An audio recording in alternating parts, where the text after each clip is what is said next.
చాలా బాగా జరిగింది. ఈ కాలంలో వచ్చిన తర్వాత ఇంకో 1000 రూపాయలు పెంచుతామని అనుకున్నాం, కానీ అది క్లియర్ చేశారు. నిమిషం పాటు పోకుండా ఇచ్చే కరెంటు 2, సాగునీళ్ళు పటిష్టం చేసి కాళేశ్వరం పూర్తయిన తర్వాత గోదావరి నీళ్లు తెచ్చి కాలువ 8, 9 నెలలు 10 నెలలు పారేటువంటి కాకతీయ కాలువ ఈ కన్నాలు చూసినారు. ఇక సార్ నీళ్ళ దాకా వచ్చినాయి.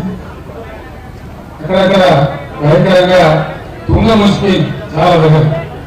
ఇక వద్దు అని దాకా మా పొలాలు జాలు పడుతుంది అని దాకా కూడా నీళ్లు వచ్చింది. నీళ్లు తెచ్చినాం, చెరువులు బాగు చేసినాం, కరెంట్ 24 గంటలు ఇచ్చినాం, రైతు బంధించినాం. ఎవరన్నా రైతు దురదృష్టం కొద్ది చనిపోతే 5 లక్షల రూపాయలు వారు తిరిగే లోపల వాళ్ళకి జమ అయ్యేటట్టు చేసినాం. ఆ కుటుంబం రోడ్డు మీద పడ్డది. అట్లనే కొన్న పండించిన ధాన్యాన్ని చాలా తమాషా జరిగింది. రైస్ మిల్లర్లు గోల్మాల్ చేస్తాం, సరుకు ఇయ్యడం, ఇది ఇయ్యడం, అది ఇయ్యడం, మోయిచర్ లేదనడం, 17% లేదనడం. మీటింగ్ పెట్టి నేను క్యాబినెట్ మీటింగ్ పెట్టి ఎట్లా సార్లు వాళ్ళు ఉన్నాయంటే వాళ్ళు చెప్పారు ఎంత నష్టం అవుతుంది ప్రభుత్వానికి ఈ కీలకమైన మండలం చెప్పి. మొత్తం మనమే ఉన్నాము, ఉంటే ఎంత నష్టం వస్తుందని నేను అడిగాను. సార్ ఒక 750 నుంచి 850 కోట్ల నష్టం వస్తుందని చెప్పాను. నేను చెప్పిన ఫ్రీ కరెంట్ కోసం ఒక 12,000 కోట్లు ఖర్చు పెడతా ఉన్నాం, రైతు బంధు కింద ఒక 15,000 కోట్లు ఖర్చు పెడతా ఉన్నాం. ఇన్ని చేసిన వాళ్ళము ఈ 700,000 కోట్ల కోసం మళ్ళా రైతులు నాగం పట్టద్దు, వాళ్ళని దళారుల పాలు చేయొద్దని జాగ్రత్తగా కోడి తన పిల్లలు కాపాడుకున్నట్టుగా ఈ రైతాంగం ఎక్కడ కూడా మనం నర్వస్ కావద్దని మనం చర్య తీసుకొని 7,500 కొనుగోలు కేంద్రాలు పెట్టి ఎక్కడెక్కడిని కొనుగోలు చేసినాం.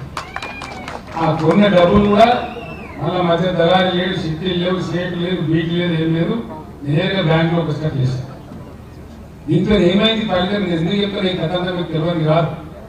ఎందుకు చెప్తున్నా అంటే 54 లక్షలు 55 లక్షల టన్నులు ధాన్యం పండించే తెలంగాణ 3.5 కోట్ల టన్నుల ధాన్యం పండించే స్థాయికి వెళ్ళిపోయింది. పంజాబ్ కాదనే స్థాయికి పోయినాం. రైతులలో ఒక ధీమా వచ్చింది. హైదరాబాద్ ఉన్న పాత రైతులు ఎప్పుడో పొలాలు విడిచిపెట్టుకున్నారు కూడా వచ్చి గురపేక జరుపుకొని మళ్ళా ఒకసారి మొదలుపెట్టింది. ఇది నాకంటే ఎక్కువ మీకు తెలుసు బాగా. అట్లా బ్రహ్మాండంగా మంచిగా పంటలు పండినాయి, రైతులు శాంతిగా ఉన్నారు.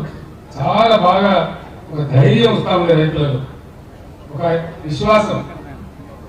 ఒక సందర్భంలో రైతులు ధాన్యం తడిచిపోవడం, అది మొలకెత్తడం. నేను చెప్పిన మొలకెచ్చి కూడా 100 ఏం నష్టం లేదు, అది బాయిల్ రైస్ మిల్కి ఇద్దాము, ఇంకేం బాధ లేదని చెప్పి తడిసిన ధాన్యం, రంగు వేసిన ధాన్యం, మొలకెచ్చిన ధాన్యాన్ని కూడా కొనిపించిన. దాంట్లో ఒక ధీమా వచ్చింది. చాలా బాగా తెలంగాణ సమాజం పంట పండియడమే కాదు, ఒక ధీమా వచ్చి బాగా ముందుకు పోయినాం. సంక్షేమ రంగంలో కూడా అందరిని ఆదుకున్నాం. అదే పద్ధతిలో దళిత బంధు తెచ్చినాం. మీ అదృష్టం, మీ నియోజకవర్గం అదృష్టం. హుజరాబాద్ లో పైలట్ ప్రాజెక్టు పెట్టి బ్రహ్మాండంగా తెలంగాణలో ధనికులైనటువంటి ఆత్మ గౌరవంతో ఉన్నటువంటి దళితులు ఏ నియోజకవర్గంలో ఉన్నారంటే హుజరాబాద్ నియోజకవర్గంలో మాత్రమే. ఆ గౌరవం కౌశిక్ రెడ్డి గారికే పోతుంది. ఆయన అదృష్టవంతుడు. ఆ టైంలో పుచ్చుకున్నాం. ఇలా బిడ్డలు బాగా మంచిగా సంతోషంగా ఉన్నారు.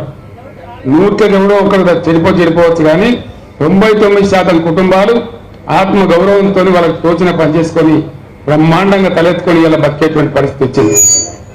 దాన్ని ఇంకా పొడిగించాలని చెప్పి కూడా మనం ప్రయత్నం చేసినాం. అనుకోకుండా కొన్ని సందర్భాలు వస్తాయి, అదేం గొప్ప విషయం కాదు. పోయిన ఎన్నికల్లో మనం ఓడిపోయినాం. కారణం ఏంటి?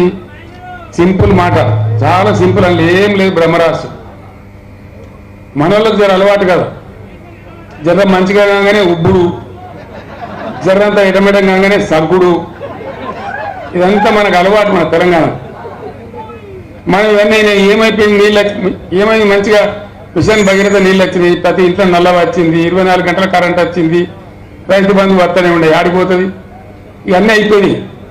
వాడేమో 5,000 ఎక్కిస్తా అంటాడు కదా, 2 అక్కడ 4,000 పెన్షన్ అంటాడు కదా.